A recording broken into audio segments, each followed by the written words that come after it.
जो खुद पर विश्वास करना सीख गया, उसने जीवन में सफलता का मंत्र जान लिया। व्यक्ति कितना ही गरीब हो, उसका खुद पर विश्वास उसका भविष्य तय करता है। ऐसी सीख गौतम बुद्ध ने कई सालों पहले उस वक्त की पीढ़ी को क्यों दी थी? इसके पीछे का रहस्य क्या है? आज इसी रहस्य के बारे में हम गौतम बुद्ध की कहानियों के माध्यम से जानेंगे। तो बिना देर किए चलिए उन कहानियों की शुरुआत करते हैं। दोस्तों, गौतम बुद्ध अपने प्रवचनों में उनके शिष्यों को बहुत सी कथाएं सुनाते थे। यह कथा भी उन्हीं में से एक है। बहुत समय पहले की बात है। एक नगर में राम और श्याम नामक दो धनी व्यापारी रहते थे। वे दोनों ही अपने धन और वैभव का बड़ा प्रदर्शन किया करते थे। एक दिन राम अपने मित्र श्याम के घर उससे भेंट करने के लिए गया। राम ने देखा कि श्याम का घर बहुत विशाल और 3 मंजिला था। 2500 साल पहले 3 मंजिला घर होना बड़ी बात थी और उसे बनाने के लिए बहुत धन और कुशल वास्तुकार की आवश्यकता होती थी। राम ने यह भी देखा कि नगर में सभी निवासी श्याम के घर को बड़े विस्मय से देखते थे और उसकी बहुत बड़ाई करते थे। अपने घर वापसी पर राम बहुत उदास था कि श्याम के घर ने सभी का ध्यान खींच लिया था। उसने उसी वास्तुकार को बुलवाया जिसने श्याम का घर बनाया था। उसने वास्तुकार से श्याम के घर जैसा ही 3 मंजिला घर बनाने को कहा। वास्तुकार ने इस काम के लिए हामी भर दी और काम शुरू हो गया। कुछ दिनों बाद राम काम का मुआयना करने के लिए निर्माण स्थल पर जा पहुंचा। जब उसने नींव खोदे जाने के लिए मजदूरों को गहरा गड्ढा खोदते देखा तो वास्तुकार को बुलाया और पूछा कि इतना गहरा गड्ढा क्यों खोदा जा रहा है? मैं आपके बताए अनुसार 3 मंजिला घर बनाने के लिए काम कर रहा हूं। वास्तुकार ने कहा, सबसे पहले मैं मजबूत नींव बनाऊंगा, फिर क्रमश पहली मंजिल, दूसरी मंजिल और तीसरी मंजिल बनाऊंगा। मुझे इस सब से कोई मतलब नहीं है।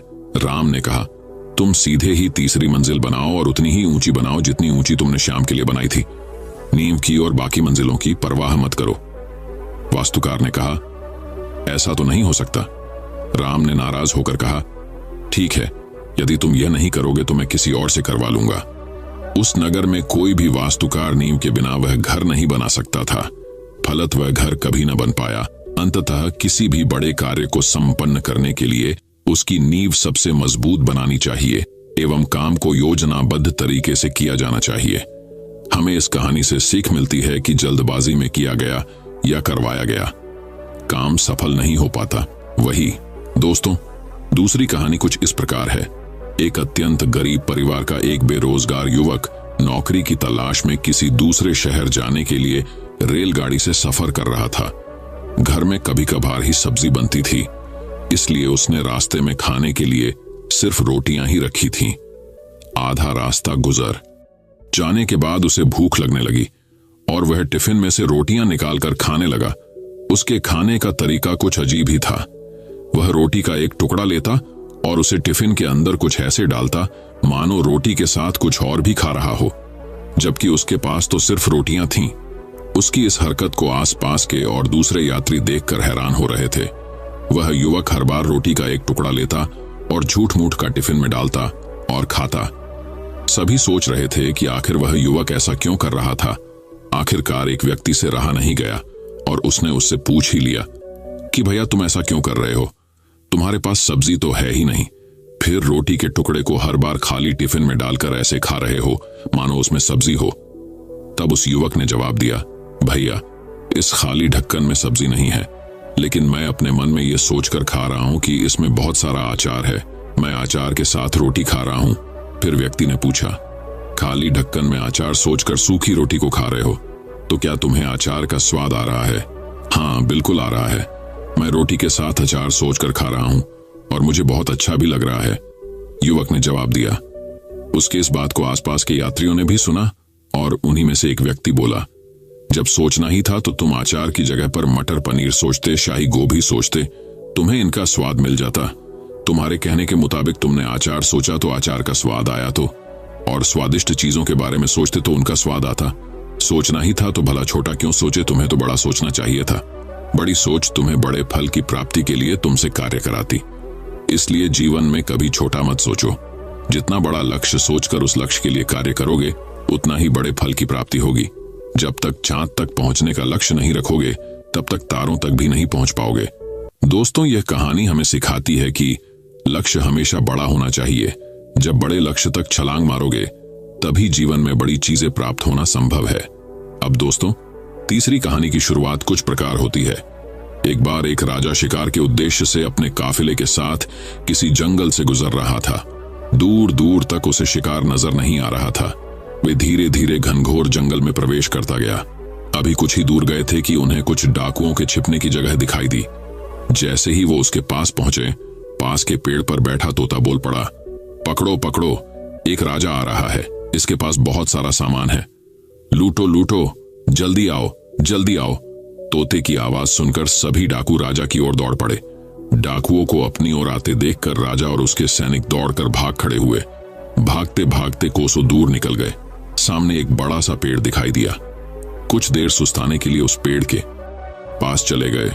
जैसे ही पेड़ के पास पहुंचे कि उस पेड़ पर बैठा तोता बोल पड़ा, आओ राजन, हमारे साधु महात्मा की कुटिया में आपका स्वागत है।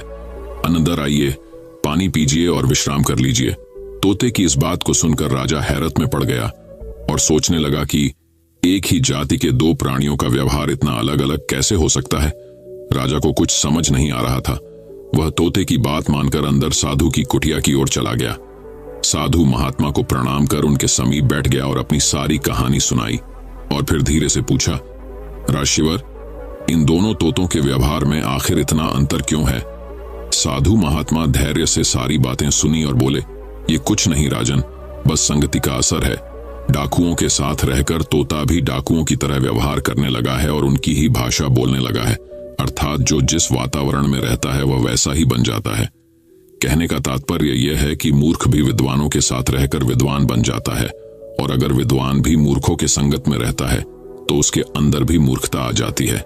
इसीलिए हमें संगति सोच समझ कर करनी चाहिए। अब दोस्तों, चौथी कहानी कुछ इस प्रकार शुरू होती है। एक गांव में एक बुढ़िया रहती थी जिसका एक पुत्र था।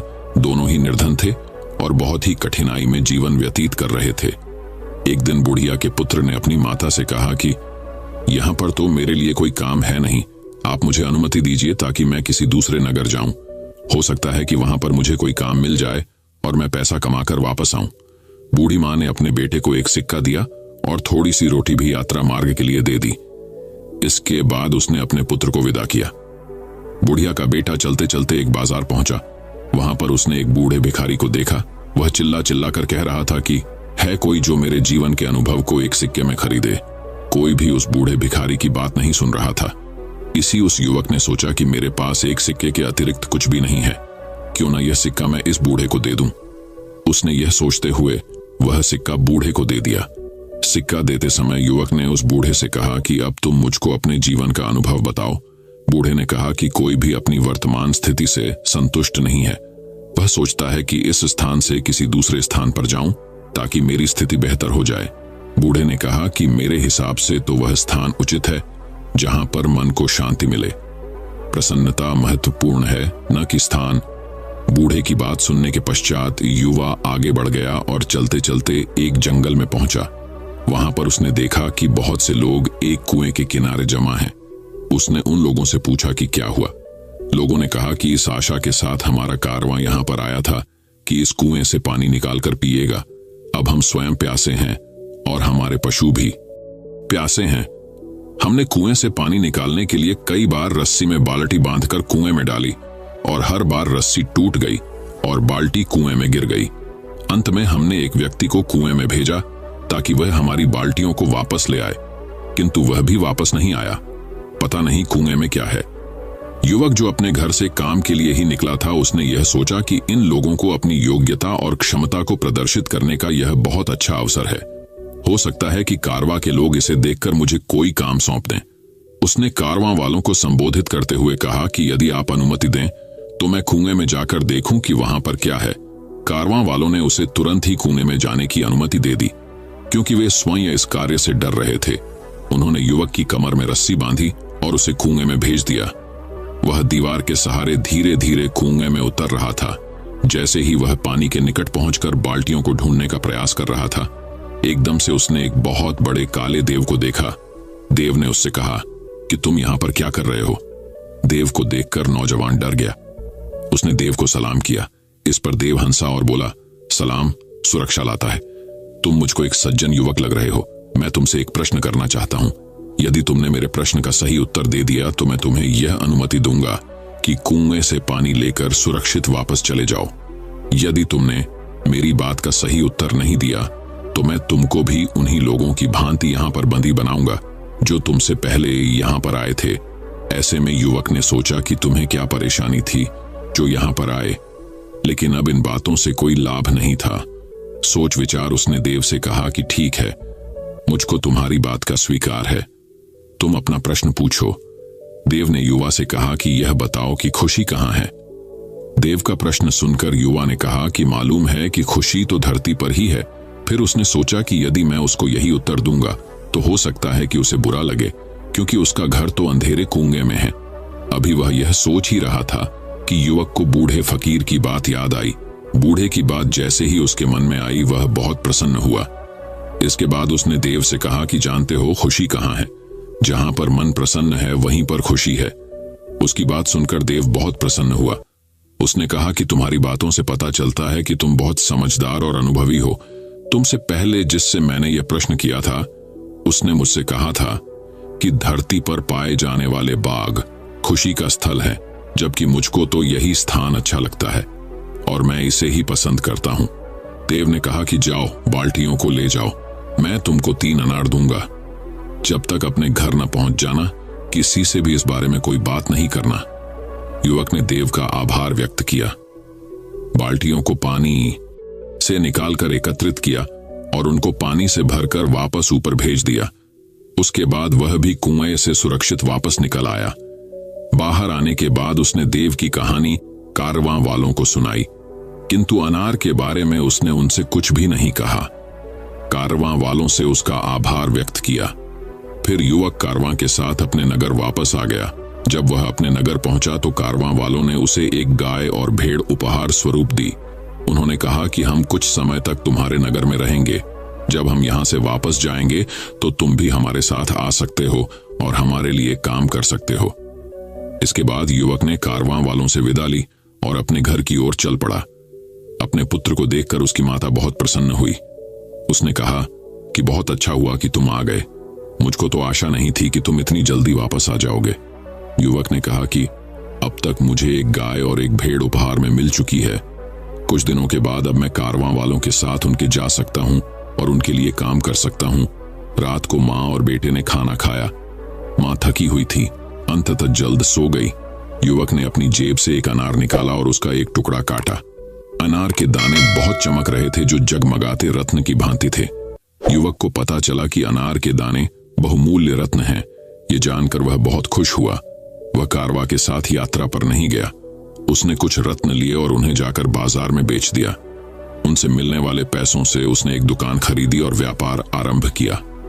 जब भी लोग किसी ऐसे व्यक्ति को देखते हैं जो अनुपयुक्त स्थान पर रहता हो या उसकी आय कम हो और बड़ी कठिनाइयों में जीवन व्यतीत करता हो, ऐसे व्यक्ति को कोई मूल्यवान नहीं समझता। लेकिन जीवन के सबसे बड़ी सीख ये कहानी हम बताती है, वो है खुशी वहीं पर है जहां मन प्रसन्न हो। दोस्तों, अब 5वीं कहानी कुछ इस प्रकार शुरू होती है। एक बार की बात है, एक गांव में एक सेठ रहता था। उसका एक ही बेटा था जो व्यापार के काम से परदेश गया हुआ था। सेठ की बहू एक दिन कुएं पर पानी भरने गई। घड़ा जब भर गया तो उसे उठाकर कुएं के मुंडेर पर रख दिया और अपना हाथ मुंह धोने लगी। तभी कहीं से 4 राहगीर वहां आ पहुंचे। एक राहगीर बोला, बहन, मैं बहुत प्यासा हूं, क्या मुझे पानी पिला दोगी? सेठ की बहू को पानी पिलाने में थोड़ी झिझक महसूस हुई, क्योंकि वह उस समय कम कपड़े पहने हुए थी। उसके पास लोटा या ग्लास भी नहीं था जिससे वह पानी पिला देती। इसी कारण वहां उन राहगीरों को पानी पिलाना उसे ठीक नहीं लगा। बहू ने उससे पूछा, आप कौन हैं? राहगीर ने कहा, मैं एक यात्री हूं। बहू बोली, यात्री तो संसार में केवल 2 ही होते हैं, आप उन दोनों में से कौन हैं? अगर आपने मेरे इस सवाल का सही जवाब दे दिया तो मैं आपको पानी पिला दूंगी, नहीं तो मैं पानी नहीं पिलाऊंगी। बेचारा राहगीर उसकी बात का कोई जवाब नहीं दे पाया। तभी दूसरे राहगीर ने पानी पिलाने की विनती की। बहू ने दूसरे राहगीर से पूछा, अच्छा तो आप बताइए कि आप कौन हैं? दूसरा राहगीर तुरंत बोल उठा, मैं तो एक गरीब आदमी हूं। सेठ की बहू बोली, भैया, गरीब तो केवल 2 ही होते हैं, आप उनमें से कौन हैं? प्रश्न सुनकर दूसरा राहगीर चकरा गया। उसको कोई जवाब नहीं सूझा तो वह चुपचाप हट गया। तीसरा राहगीर बोला, बहन, मुझे बहुत प्यास लगी है, ईश्वर के लिए तुम मुझे पानी पिला दो। बहू ने पूछा, अब आप कौन हैं? तीसरा राहगीर बोला, बहन, मैं तो एक अनपढ़ गंवार हूं।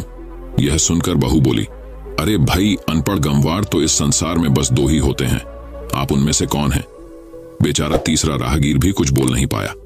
अंत में चौथा राहगीर आगे आया और बोला, बहन, मेहरबानी करके मुझे पानी पिला दें। प्यासे को पानी पिलाना तो बड़े पुण्य का काम होता है। सेठ की बहू बड़ी ही चतुर और होशियार थी। उसने चौथे राहगीर से पूछा, आप कौन हैं? वह राहगीर अपनी खींच छिपाते हुए बोला, मैं तो बहन बड़ा ही मूर्ख हूं। बहू ने कहा, मूर्ख तो संसार में केवल दो ही होते हैं, आप उनमें से कौन हैं? वह बेचारा भी उसके प्रश्न का उत्तर नहीं दे सका। चारों पानी पिए बगैर ही वहां से जाने लगे तो बहू बोली, यहां से थोड़ी ही दूर पर मेरा घर है, आप लोग कृपया वहीं चलिए, मैं आप लोगों को पानी पिला दूंगी। चारों राहगीर उसके घर की तरफ चल पड़े। बहू ने इसी बीच पानी का घड़ा उठाया और छोटे रास्ते से अपने घर पहुंच गई। उसने घड़ा रख दिया और अपने कपड़े ठीक तरह से पहन लिए। इतने में वे चारों राहगीर उसके घर पहुंच गए। बहू ने उन सभी को गुड़ दिया और पानी पिलाया। पानी पीने के बाद वे राहगीर अपनी राह पर चल पड़े। सेठ उस समय घर में एक तरफ बैठा यह सब देख रहा था। उसे बड़ा दुख हुआ। वह सोचने लगा, इसका पति तो व्यापार करने के लिए परदेश गया है और यह उसकी गैर हाजिरी में पराये मर्दों को घर बुलाती है, उनके साथ हंसती बोलती है। इसे तो मेरा भी लिहाज नहीं है। यह सब देख अगर मैं चुप रह गया तो आगे से इसकी हिम्मत और बढ़ जाएगी। मेरे सामने इसे किसी से बोलते बतियाते शर्म नहीं आती तो मेरे पीछे न जाने क्या क्या करती होगी। फिर एक बात यह भी है कि बीमारी कोई अपने आप ठीक नहीं होती, उसके लिए वैद्य के पास जाना पड़ता है। क्यों ना इसका फैसला राजा पर ही छोड़ दूं? यही सोचता वह सीधा राजा के पास जा पहुंचा और अपनी परेशानी बताई। सेठ की सारी बातें सुनकर राजा ने उसी वक्त बहू को बुलाने के लिए सिपाही बुलवा भेजे और उनसे कहा, तुरंत सेठ की बहू को राजसभा में उपस्थित किया जाए। राजा के सिपाहियों को अपने घर पर आया देख उस सेठ की पत्नी ने अपनी बहू से पूछा, क्या बात है बहू रानी, क्या तुम्हारी किसी से कहासुनी हो गई थी जो उसकी शिकायत पर राजा ने तुम्हें बुलाने के लिए सिपाही भेज दिए? बहू ने सास की चिंता को दूर करते हुए कहा, नहीं सासू मां, मेरी किसी से कोई कहासुनी नहीं हुई है, आप जरा भी फिक्र न करें। सास को आश्वस्त कर वह सिपाहियों से बोली, तुम पहले अपने राजा से यह पूछ कर आओ कि उन्होंने मुझे किस रूप में बुलाया है, बहन, बेटी या फिर बहू के रूप में, किस रूप में मैं उनकी राजसभा में मैं आऊं। बहू की बात सुन सिपाही वापस चले गए। उन्होंने राजा को सारी बातें बताईं। राजा ने तुरंत आदेश दिया कि पालकी लेकर जाओ और कहना कि उसे बहू के रूप में बुलाया गया है। सिपाहियों ने राजा की आज्ञा के अनुसार जाकर सेठ की बहू से कहा, राजा ने आपको बहू के रूप में आने के लिए पालकी भेजी है। बहू उसी समय पालकी में बैठकर राजसभा में जा पहुंची। राजा ने बहू से पूछा, तुम दूसरे पुरुषों को घर क्यों बुला लाई जबकि तुम्हारा पति घर पर नहीं है? बहू बोली, महाराज, मैंने तो केवल कर्तव्य का पालन किया। प्यासे पथिकों को पानी पिलाना कोई अपराध नहीं है, यह हर गृहिणी का कर्तव्य है। जब मैं कुएं पर पानी भरने गई थी तब तन पर मेरे कपड़े अजनबियों के सम्मुख उपस्थित होने के अनुरूप नहीं थे। इसी कारण उन राहगीरों को कुएं पर पानी नहीं पिलाया। उन्हें बड़ी ही प्यास लगी थी और मैं उन्हें पानी पिलाना चाहती थी, इसीलिए उनसे मैंने मुश्किल प्रश्न पूछे और जब वे उनका उत्तर नहीं दे पाए तो उन्हें घर बुला लाई। घर पहुंचकर ही उन्हें पानी पिलाना उचित था। राजा को बहू की बात ठीक लगी। राजा को उन प्रश्नों के बारे में जानने की बड़ी उत्सुकता हुई जो बहू ने चारों राहगीरों से पूछे थे।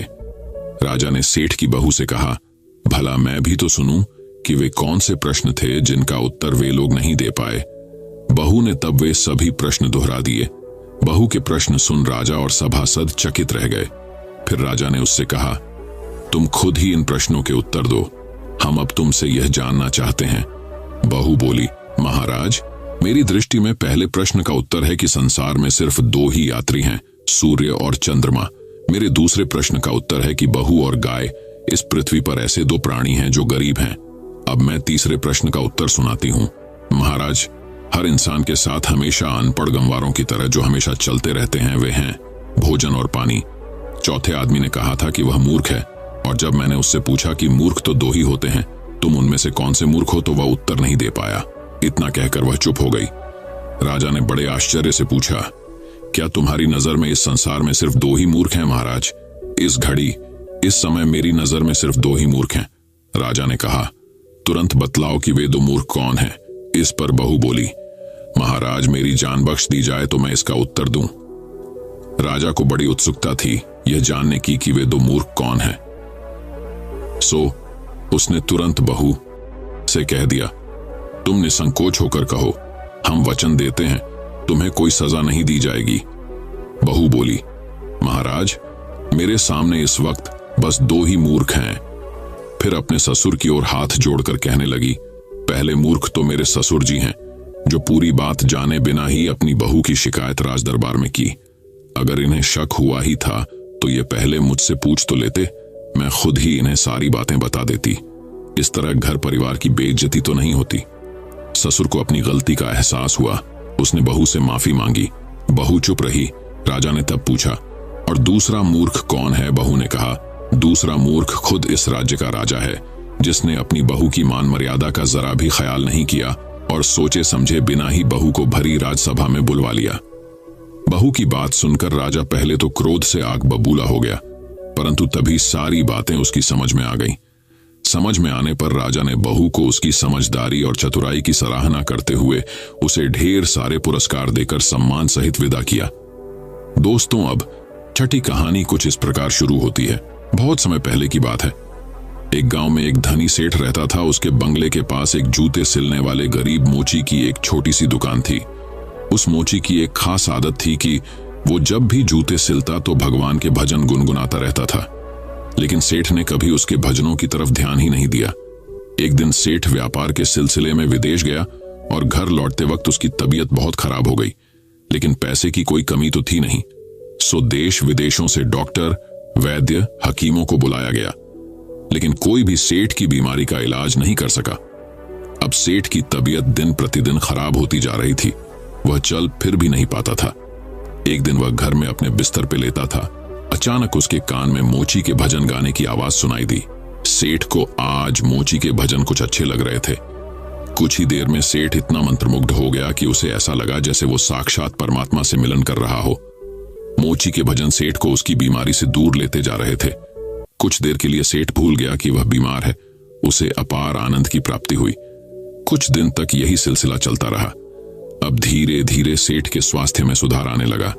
एक दिन उसने मोची को बुलाया और कहा, मेरी बीमारी का इलाज बड़े बड़े डॉक्टर नहीं कर पाए, लेकिन तुम्हारे भजन ने मेरा स्वास्थ्य सुधार दिया। ये लो 1000 रुपए इनाम। मोची खुश होते हुए पैसे लेकर चला गया।